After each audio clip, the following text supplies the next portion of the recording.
देवाला स्तुती असो. आपला तारणारे आणि आपला प्रभू येशू ख्रिस्ताच्या नावावर हे वचन ऐकणारे सर्वांना येशू ख्रिस्ताच्या नावावर सलाम. खरोखर आपला सध्या परिस्थिती बघून आपण प्रवासाचा तयारी करायलाच पाहिजे. आपलं सार्वकालिक जीवन सदा काळ येशूच्या बरोबर राहण्यासाठी आपण निघायला पाहिजे ना. म्हणून अनेक अनेक ठिकाणी देवाच्या मुलांचा पवित्रात्मा प्रेरणाने सुवार्ता गाजवण्यात चालले होता. त्याच्यामध्ये असा रोफे चॅनल म्हणून वेस्टर्न महाराष्ट्रामध्ये एक खूप म्हणजे एक स्ट्रॉंग सेवा करण्यासाठी देवाने निवडून घेतल्याबद्दल त्या संस्थाबद्दल देवाला स्तुती असो. आणि त्याच्या माध्यमात त्याच्या मीडियाने मी पण देवाचा समोर देवाचा वचन घेऊन उभा राहायला संधी दिल्याबद्दल देवाला स्तुती. आणि ह्या संधी दिलेले या रोफे चॅनल संस्थासाठी पण आभारी करतो.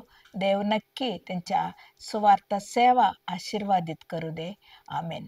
आणि आजचं वचन आपण एक बघूया.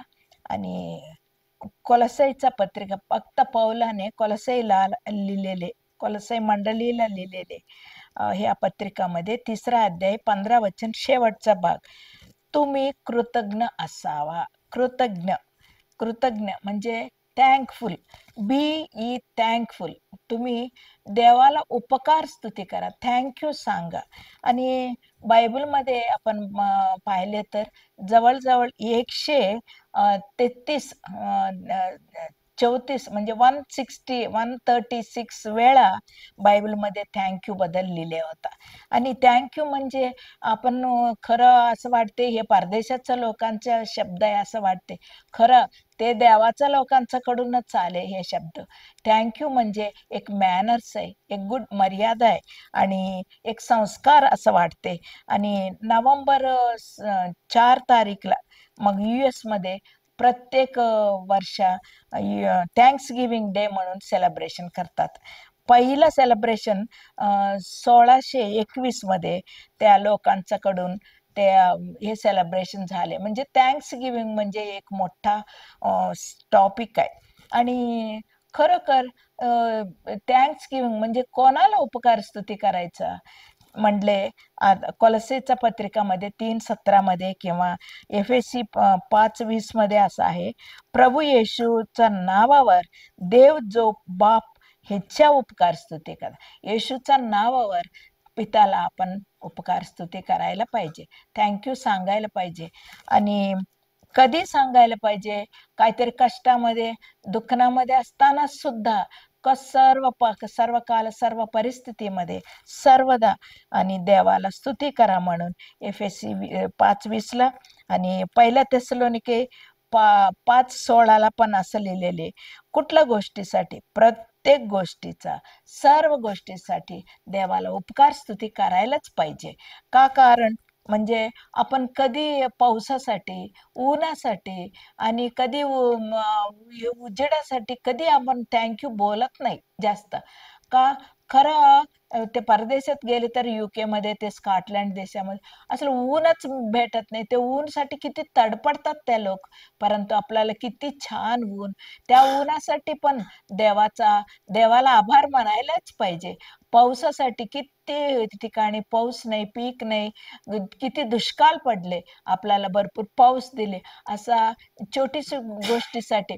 आणि समजा ऑक्सिजन आपण ICU मध्ये ठेवले तर ऑक्सिजनसाठी किती पैसा भरते. आपण फ्री स्वच्छ वारा देवाने आपल्यासाठी दिली. प्रत्येक गोष्टीसाठी आपल्या सृष्टीमध्ये आणि आभाळासाठी म्हणजे क्लाउड्स मेघासाठी आणि पावसासाठी आणि वारासाठी आणि ह्या सृष्टीमध्ये किती छान छान आपल्याला झाड ठेवले, किती फळ ठेवले. प्रत्येक गोष्टी देवाने निर्माण केलेले प्रत्येक गोष्टीसाठी रोज रोज उपकार करणे म्हणजे आपल्याला खूप देवांना आनंद वाटते, ते करायलाच पाहिजे. आणि सर्व गोष्टीसाठी, सर्व परिस्थितीमध्ये देवाला स्तुती, उपकार करायला पाहिजे. आणि पौलाने भक्त लोकांना लिहतात असं म्हणतात, आणि उपकार स्तुतीमध्ये वाढा, उपकार स्तुती करण्यामध्ये वाढा. तुम्ही रोज रोज उपकार स्तुती, एक दोन देवदूत येतात म्हटले, आणि वरून बुट्टी घेऊन एक देवदूत मध्ये त्या बुट्टी भरून खाली पडायला लागले. एक बुट्टीमध्ये काय नसते, म्हणजे एक प्रार्थनाचा बुट्टी भरून खाली पडायला लागले. हे जे मध्ये 2-3 असते. नाही, देवाचं इच्छा नाही असं आपण राहायसाठी. प्रत्येक गोष्टी देवाच्या सृष्टीसाठी, देवाने दिलेले प्रत्येक गोष्टी उपकार करणे म्हणजे खूप चांगले. तुम्ही म्हणणार, आता का उपयोग काय? उपकार गोष्टी केल्यावर काय आपल्याला काय मिळते? देवाने एक 3 गोष्टी आपल्याला समोर ठेवल्या होत्या. आणि नंबर 1, उपकार करणे म्हणजे व्हॉट इज द पर्पस, म्हणजे देवाला स्तुती करण्यासाठी काय उद्देश काय आहे? नंबर 1, पहिला थेसलोनिके 5:18 मध्ये आहे, ख्रिस्त येशूमध्ये देवाची इच्छा हीच आहे. म्हणजे उपकार स्तुती करणे, थँक्स गिव्हिंग म्हणजे देवाचा इच्छा आहे. आणि तुम्ही म्हणले ना, वचनामध्ये ऐकले असेल, देवाचा भूमी आकाश सगळं नाश होईल, परंतु देवाची इच्छा करणारे लोक मात्र सर्व काळ जगणार, असं वचन आहे. तुम्ही सर्व काळ देवाच्या बरोबर राहण्यासाठी, म्हणजे सदाकाल त्यांच्या बरोबर राहण्यासाठी देवाची इच्छा पूर्ण करायला पाहिजे. देवाचा की तुमच्याबद्दल काय इच्छा आहे, तुम्ही सर्वदा देवाला स्तुती करणे, उपकार स्तुती करणे, थँक्यू सांगणे देवाचा इच्छा आहे.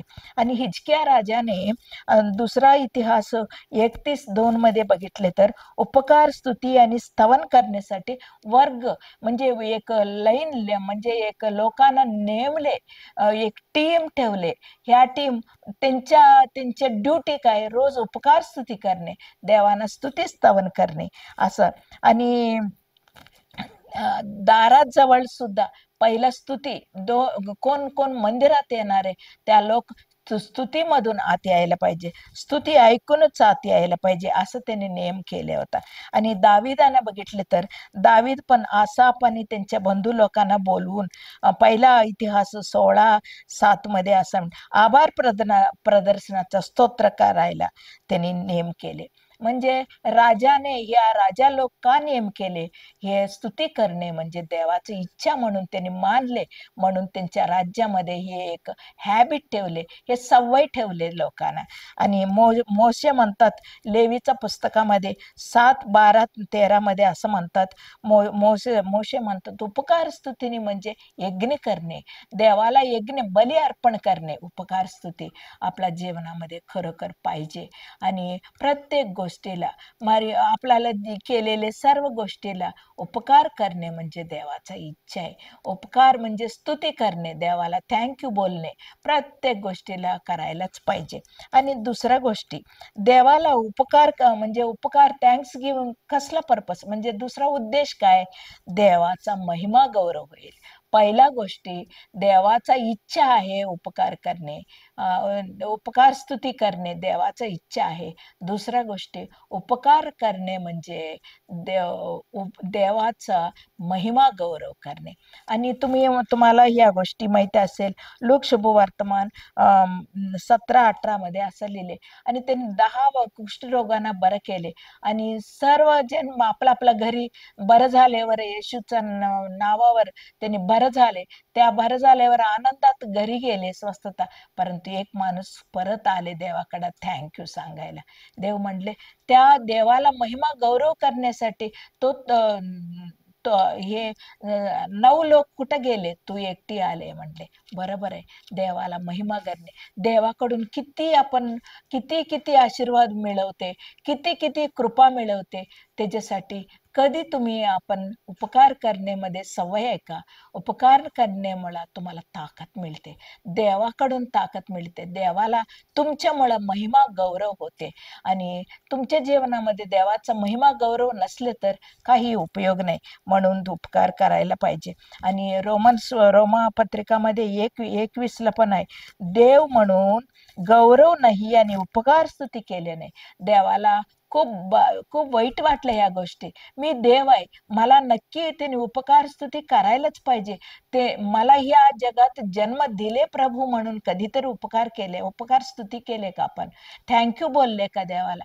मला आई वडील दिले म्हणून बोलले का? मग एवढं मोठ्यापर्यंत आले, मी तरुण वयात मला देवाचा दर्शन झाले, देवाचं तारण झाले, ह्या गोष्टी तुम्ही उपकार स्तुती केले का? नाही केले तर आजपासून तुम्ही ठरवा, मी प्रत्येक गोष्टीला सारखं तुमचे पवित्र आत्मा सारखं तुमच्यामध्ये उपकार स्तुतीचा आत्मा ठेवेल. त्याच्यामुळे देवाचा गौरव होईल. असं गौरव करणे म्हणजे देवाला तुम्ही महिमा कर. देवाने पश्चाताप होणार नाही तुम्हाला पाचारण केले म्हणून. ह्या माझा मुला मी पाचारण केले, ते माझ्या गौरवासाठी माझ्या महिमासाठी जगते म्हणून देवाला आनंद वाटते. असं करूया. आणि तिसऱ्या गोष्टी, प्रत्येक उपकार स्तुती सहित प्रार्थना व विनंती करून आपला मागणी देवाला सांगा. फिलिप्पी पत्रिकामध्ये 4:6 मध्ये आहे, 6 मध्ये आहे. म्हणजे कुठल्याही गोष्टी मागायचं अगोदर तुम्ही उपकार स्तुती करा म्हणले. ही किती चांगल्या गोष्टी. आणि इस्रायल लोक मारा प्रदेशामध्ये आल्यावर देवाने एक टेस्ट केले आणि ते आल्यावर त्याच्या कडू पाणी मिळाले. पाणी पियाला होत नाही असं कडू पाणी मिळताना त्यांनी काय केले, कुरकुर करायला लागले. खरं म्हणजे 2.5 किलोमीटर पुढं एक 70 खजुराचं झाड आणि 12 चांगला पाणीचा झरा होता. फक्त 2.5 किलोमीटर पुढं. त्यांनी काय करायला पाहिजे होता त्यांच्या जीवनामध्ये? ह्या लोक प्रार्थना करायची, आपल्याला पाणी नाही, आपला इथं कडू पाणी भेटले, आपल्याला चांगलं पाणी पाहिजे असं देवाला मागायचं अगोदर त्यांनी उपकार स्तुती केले तर त्यांच्या चांगलं झाले असतील. आणि त्यांनी डोळा वरती करून मग असं बघून, देवा तुम्ही मला आता कडू पाणी आम्हाला मिळाले, नो प्रॉब्लेम, परंतु पाठीमाग आम्हाला तांबडा समुद्र विभागले आणि मोठा गुलामगिरीमध्ये असताना मिश्र देशाच्या लोकांपासून आम्हाला सोडवले. प्रभू तुम्हाला थँक्यू. आज कडू मिळाले तर पण नो प्रॉब्लेम, तुम्ही महत्कार्य करणारे, तुम्ही आश्चर्यकार्य करणारे देव म्हणून त्यांनी डोळा वर करून स्तुती केले तर ते 2.5 किलोमीटर पुढे असलेले देवाचं दर्शन त्यांना मिळाले असतील. हो माझं प्रिय मुलांनो, तुम्ही असं करा. तुम्ही कुठलंही मागणं करायचं अगोदर पहिला तुम्ही विचारा, पहिल्याचा तुम्ही थँक्यू सांगा. प्रभू हा परिस्थितीमध्ये मला हे मदत केली, तेव्हा खूप अडचणात होता, मदत केली. हे 4-5 तुम्ही आठवण केले ना, लगेच तुम्हाला तुम्ही काय मागते त्या प्रार्थनामुळे तुम्हाला काय उत्तर मिळते पण तुम्हाला समजणार. आणि नक्की तुम्हाला उत्तर पण मिळेल, नक्की देवाचा आशीर्वाद पण तुम्हाला मिळेल. असं करायला पाहिजे. म्हणून पाऊलाने एक अधिपती समोर, फेलिक्स समोर आल्यावर त्यांनी काय म्हणतात, ओ फेलिक्स राजा, तुम्ही आम्हाला खूप छान केले. तुमच्या राज्यामध्ये लोक सगळं खूप समाधान अनुभव होतात. मग तुम्ही असं त्यांच्या समाधानाचा पॉझिटिव्ह पॉइंट सांगितल्यावर, त्यांनी केलेले पॉझिटिव्ह पॉइंट सांगितल्यावर पौलाने मागितलेले सर्व मागणी त्यांनी हे राईट मार्क केले. हो, माझं प्रियानो, तुम्ही असं करायला शिका. तुम्ही कुठल्याही वस्तू, कुठल्याही गोष्टी मागायचं अगोदर पहिला पाठीमागचा थँक्यू सांगा. पाठीमाग मी मागितले नाही प्रभू, मला दिले नाही का? पाठीमाग मी संकटात होता, मला सोडवले नाही का? पाठीमाग किती अशक्य गोष्टी माझ्या जीवनामध्ये होता, तो करून शक्य करून दाखवले. इम्पॉसिबल गोष्टी पॉसिबल केलेले देव तो फेमस आहे. प्रभू तू करणारच देव, असं मागितले तर देव नक्की तुमच्या मागणी नक्की त्या टाइमाला राईट मार्क करणार आहे. आणि लूक शुभवर्तमान 18:11 मध्ये असं आहे. आणि एक माणूस उपकार स्तुती करते, काय म्हणते, देवा मी तुम्हाला थँक्यू बोलते. कशासाठी? ह्या माझ्या शेजारी ह्या माणसा सुंकरीसाठी सारखं मी चांगला आहे. ते उपकार स्तुती म्हणणार का? नाही नाही नाही, ते स्वार्थी प्रार्थना आहे. ते खूप देवाच्या दृष्टीमध्ये चांगला प्रार्थना नाहीये, दुसऱ्यांच्यासाठी नाही.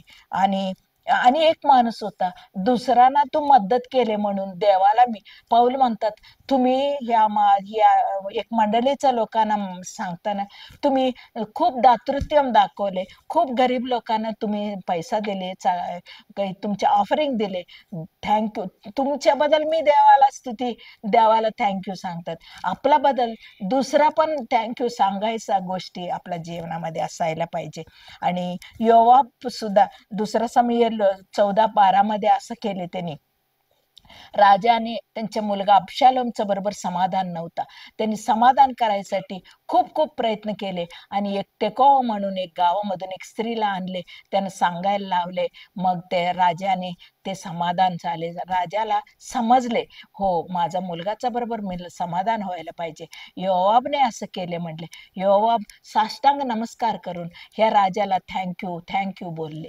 का? तुम्ही चांगलं केलं. त्यांनी दोघं समाधान असताना तुम्ही का थँक्यू बोलायचं? चांगला प्रत्येक गोष्टीला, प्रत्येक तुमच्या मंडळीसाठी सांगा, मंडळीसाठी थँक्यू सांगा, तुमच्या चांगल्या लोकांच्यासाठी सांगा. ह्या लोक खूप चांगले प्रभू, तुला आभारी आहे. ह्या लोकांसारखं मी नाही म्हणून ते बोललेले, ते आवडत नाही देवाना. तुम्ही दुसऱ्यांच्यासाठी पण थँक्यू सांगा. योवाब दाविदाचं ह्याच्यामधून असं सांगितले. आणि नंतर प्रकटीकरण 4:9 आणि 11:17 मध्ये अनेक लोक, म्हणजे कोणी मोजणार नाही असला लोक, सर्व लोक देवाला कृतज्ञता स्तुती म्हणजे थँक्यू सांगत असते. का? कारण काय? आणि आम्हाला तारण दिले प्रभू, तुमच्या रक्ताने आम्हाला विकत घेतले प्रभू, तुमच्या रक्ताने आमचे वस्त्र धुतले, आम्ही खूप संकटामध्ये असताना आम्हाला तुम्ही तयार केले प्रभू. म्हणून ह्या कोण कोण हे प्रभू आल्यावर उठणारे, दुसऱ्या आगमनामध्ये उठणारे, त्या कोणी मोजणार नाही असला लोकांचा समूहामध्ये तुम्ही असले तर त्या प्रकटीकरण म्हणजे होणारे गोष्टी, म्हणजे पुढं देवाकडे गेल्यावर आपण तेच काम असते, थँक्यू सांगायचा. आणि ऑगस्ट 15ला काहीतरी प्रोग्राम असते, मुलं 2 महिन्यापासून प्रॅक्टिस करत असते. तुम्ही इथं उपकार स्तुती करायला प्रॅक्टिस नसली तर परलोकात का करणार रे? अजिबात होणार नाही. तुम्हाला प्रॅक्टिस नसली तरी तिथं काय करून सगळ्यांचं तोंड बघत बसणार आहे.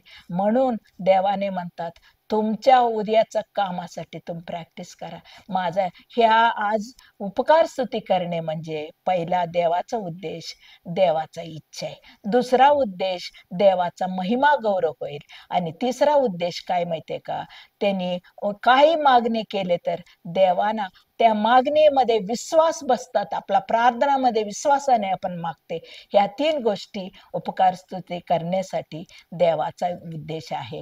ह्या खरोखर ह्या गोष्टी आपल्या जीवनामध्ये होऊ दे म्हणून ह्या छोटीशी वचन देवाने आपल्या सर्वांच्यासाठी आशीर्वादित करू दे.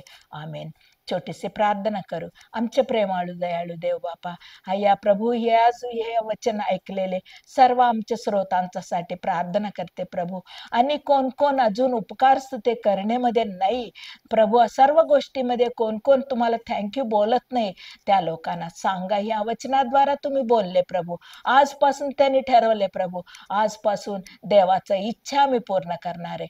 आजपासून आम्ही देवाचा महिमा गौरव करणार आहे. आजपासून आमच्या प्रार्थनामध्ये विश्वासाचा प्रार्थना आहे म्हणून आम्ही थँक्यू सांगणार आहे म्हटले. असंच सांगायसाठी आमच्या प्रभू, आमच्या देव मदत करेल म्हणून विश्वासाने पुढे जाऊ दे. प्रत्येक आमच्या श्रोतांना, प्रत्येक ऑडियन्सला तुम्ही मदत करा, सहाय करा, आशीर्वादित करा. ह्या वचनाद्वारा त्या जीवनामध्ये मोठा एक चेंज होऊ दे, रूपांतर होऊ दे, तुमच्या महिमा गौरवसाठी त्यांनी जगू दे म्हणून. असं हे छोटीशी प्रार्थना येशू ख्रिस्ताच्या नावावर सर्व प्रार्थना तुम्हाला समर्पण करते. प्रभू स्वीकार कर. आमेन, आमेन, आमेन.